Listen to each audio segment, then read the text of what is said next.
El gato con botas.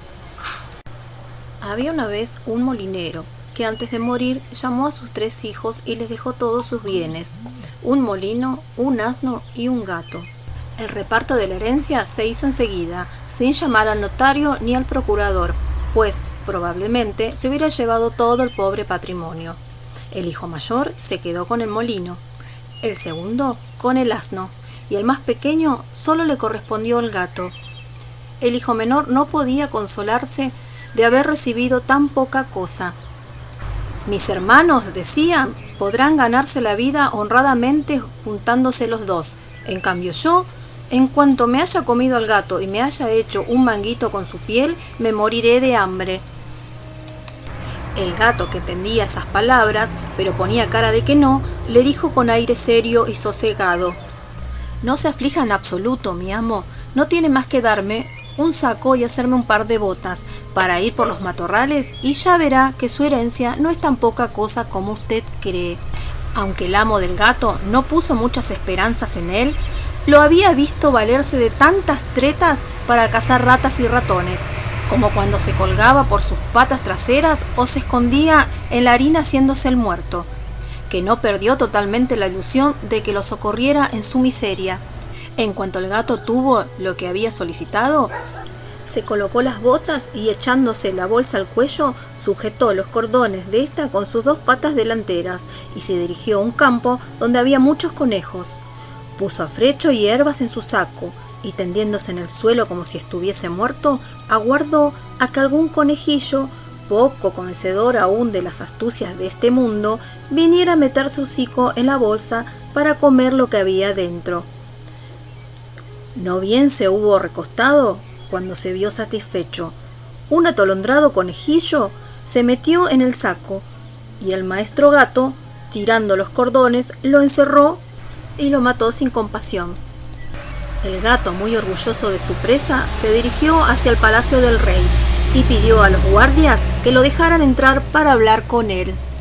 Lo hicieron pasar a los aposentos de su majestad y, después de hacer una gran reverencia al rey, le dijo: Majestad, aquí tenéis un conejo de campo que el señor Marqués de Carabás, que era el nombre que se le ocurrió dar a su amo, me ha encargado ofreceros de su parte. Dile a tu amo, contestó el rey, que se lo agradezco y que me halaga en gran medida. Tiempo más tarde se escondió en un campo de trigo con el saco abierto. En cuanto 2 perdices entraron en él, tiró de los cordones y las cazó. Enseguida fue a ofrecérselas al rey, tal como había hecho con el conejo de campo. Una vez más, el rey se sintió halagado al recibir las 2 perdices. Ordenó a sus criados que dieran al gato una propina y le sirvieran, además, lo que deseara comer y beber. Durante 2 o 3 meses, el gato continuó llevando al rey las piezas que cazaba. Siempre le decía que lo enviaba a su amo, el Marqués de Carabás. Un día el gato se enteró que el rey iba a dar un paseo por la orilla del río con su hija, la princesa más hermosa del mundo. Sin perder un segundo, le dijo a su amo: si sigue mi consejo, podrá hacer fortuna. No tiene más que bañarse en el río, en el lugar que yo le indique, y luego déjeme hacer a mí. Pero recuerde que ahora es usted el Marqués de Carabás, ya no es más el hijo de un pobre molinero. El Marqués de Carabás hizo lo que su gato le aconsejaba, sin saber con qué fines lo hacía. Mientras el joven se bañaba, pasó por allí el rey. Apenas los vio, el gato se puso a gritar con todas sus fuerzas: ¡Socorro! ¡Socorro! ¡Se ahoga el Marqués de Carabás! Al oír el grito, el rey asomó la cabeza por la portezuela y, reconociendo al gato que tantas veces le había llevado caza, ordenó a sus guardias que acudieran rápidamente a socorrer al Marqués de Carabás. En tanto que sacaban del río al pobre marqués, el gato se acercó a la carroza y le dijo al rey que mientras su amo se estaba bañando, unos ladrones se habían llevado sus ropas, pese a haber gritado al ladrón con todas sus fuerzas. El pícaro del gato las había escondido debajo de una enorme piedra. El rey ordenó de inmediato a los encargados de su guardarropa que fuesen en busca de sus más bellas vestiduras, para el señor marqués de Carabás. El rey quiso que subiera a la carroza y lo acompañara en su paseo. A partir de ese momento le ofreció 1000 muestras de amistad al hijo del molinero. El hermoso traje que le acababan de darle realzaba su figura, pues el muchacho era muy guapo y de buena presencia. Incluso la hija del rey lo encontró muy de su agrado, y en cuanto el marqués de Carabás le dirigió 2 o 3 miradas muy respetuosas y un poco tiernas, ella se enamoró locamente de él.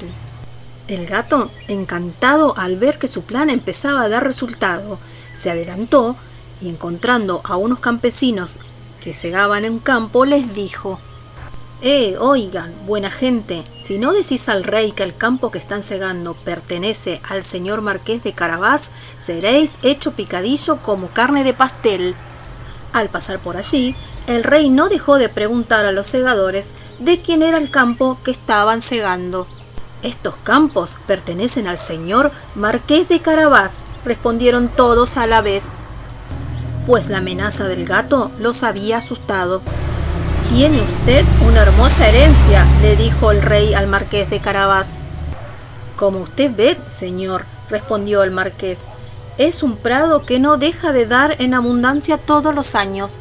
Mientras tanto, el gato, que seguía yendo adelante, se encontró con un grupo de cosechadores y les dijo: oigan, buena gente, si no decís al rey que todo este trigo pertenece al señor marqués de Carabás, seréis hecho picadillo como carne de pastel.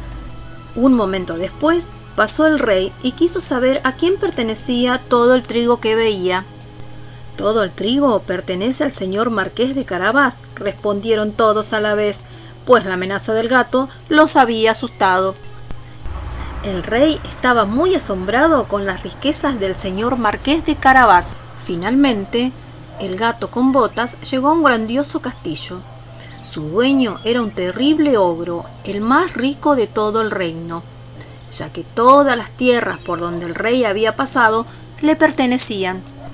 El gato, que tuvo la preocupación de informarse acerca de quién era este ogro y de lo que sabía hacer, pidió hablar con él, diciendo que no había querido pasar tan cerca de su castillo sin tener el honor de hacerle la reverencia.